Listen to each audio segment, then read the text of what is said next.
سورہ بنی اسرائیل میں والدین کے تعلق سے بہت اہم آیت گزری ہے۔ اللہ کا ارشاد ہے وَقَضَىٰ رَبُّكَ أَلَّا تَعْبُدُوا إِلَّا إِيَّاهُ بِالْوَالِدَيْنِ إِحْسَانًا إِمَّا يَبْلُغَنَّ عِندَكَ الْكِبَرَ أَحَدُهُمَا أَوْ كِلَاهُمَا فَلَا تَقُل لَّهُمَا أُفٍّ وَلَا تَنْهَرْهُمَا وَقُل لَّهُمَا قَوْلًا كَرِيمًا۔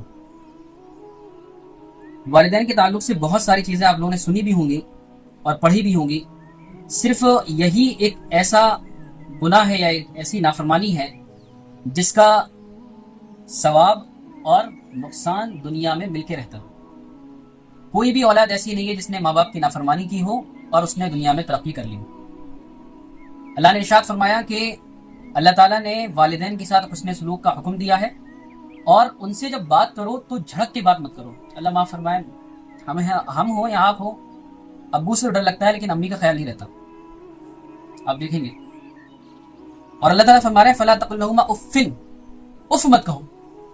اللہ کا کبھی کچھ کام کر رہے ہیں اور امی کو رکھو، آپ پیچھے پڑ جاتی ہیں، ابو سے نہیں کہا۔ اور اسی لیے شاید اللہ کے نبی صلی اللہ علیہ وسلم سے جب پوچھا گیا کہ من احق الناس بحسن صحابتی، کہ سب سے زیادہ لوگوں میں حسن سلوک کا حقدار کون ہے، تو آپ نے فرمایا تمہاری ماں۔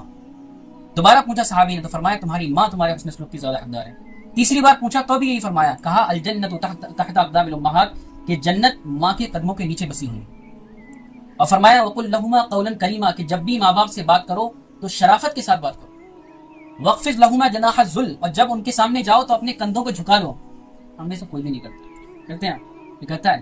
کوئی نہیں کرتا۔ شاید ہی کوئی بڑے بزرگ گزرے ہوں گے جنہوں نے کیا ہوگا، جتنے اللہ والے ہوں گے، ہم لوگ تو نہیں کرتے نارملی۔ آپ نے دیکھا ہوگا کہ ماں سے جھڑک کے ہی بات کرنی ہوتی ہے، فائدے کا کام۔ اچھا جب تک بچے کو ضرورت ہوتی ہے گروئنگ ایج میں، جب تک وہ چھوٹا رہتا ہے، جب تک اس کی شادی نہیں ہوتی، جب تک تو اما لگا رہتا ہے، اور جیسے ہی اس کی شادی ہوتی ہے ویسے ہی اس کو، میں یہ نہیں کہہ رہا ہوں کہ بیوی کے حقوق نہیں ہے، بیوی کے اپنے حقوق بہت اوپر ہیں، لیکن ماں کے جو حقوق ہیں وہ اگر بیوی کے ہوتے ہوئے آپ نظر انداز کر رہے ہیں یا دونوں میں کلیش اگر ہو رہا ہے اور آپ جانتے ہوئے بھی بیوی کا ساتھ دے رہے ہیں، تو یہ جو طریقہ ہے یہ انسان کو آگے پنپنے نہیں دیتا ہے۔ اور باپ کا کیا کہنا ہے؟ باپ کے سلسلے میں ہمیں ایسا لگتا ہے کہ ہماری جو بھی قربانیاں ہیں وہ ہماری اماں دیتی ہیں، ابا نے تو کچھ کیا ہی نہیں ہے۔ ابا ہمیشہ جو ہے وہ غصے میں بات کرتے ہیں، ابا نے کبھی ہمارے بارے میں سوچا ہی نہیں۔ ایسا نہیں ہے، ابا کا ہر قدم جو ہوتا ہے وہ ہمارے فائدے کا ہوتا ہے، وہ ہمارے فیوچر کا ہوتا ہے، وہ ہمیں مطلب جتنی آپ ترقی کرتے جائیں، ہمارے ابو سچ بتائیں آپ کو، ہم آج بھی ویسے ہی ڈانٹتے ہیں جیسے کہ پہلے ڈانٹتے ہیں۔ تو ہمیں لگتا ہے کہ ابا جو ہے وہ سختی کر رہے ہیں، لیکن جب وہ نہیں ہوتے نا، طارق مسعود صاحب کا ایک بیان ہم سن رہے تھے کہ جب تک باپ ہوتے ہیں تو ہمیں لگتا ہے کہ یار گھر پہ جلدی پہنچنا ہے، وہ پوچھ رہے ہیں، وہ ٹوک رہے ہیں، لیکن جس دن ان کے انتقال کی پہلی رات ہوگی نا تو اس دن یہ لگے گا کہ یار تو کوئی پوچھ ہی نہیں رہا ہم سے۔ اور مطلب ہم اگر کوئی بات جسے کچھ کامیابی اگر ملتی ہے نا تو ہم سب سے پہلے ابو پتہ ہے ہم وہ جو کر رہے ہیں تو وہ ہو گیا ہمارا۔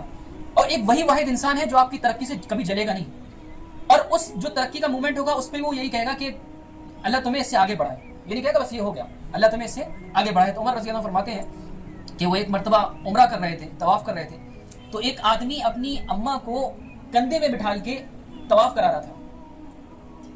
ہے تو عمر رضی اللہ عنہ اس کو دیکھا، بلایا کہ تمہیں کیا لگتا ہے کہ تم نے اپنی والدہ کا حق ادا کر دیا؟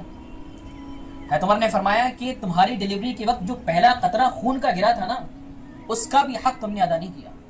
تو یہ ماں باپ وہ چیز ہے جن کا ہم حق اور ان کا بدلہ دنیا میں ادا کر ہی نہیں سکتے۔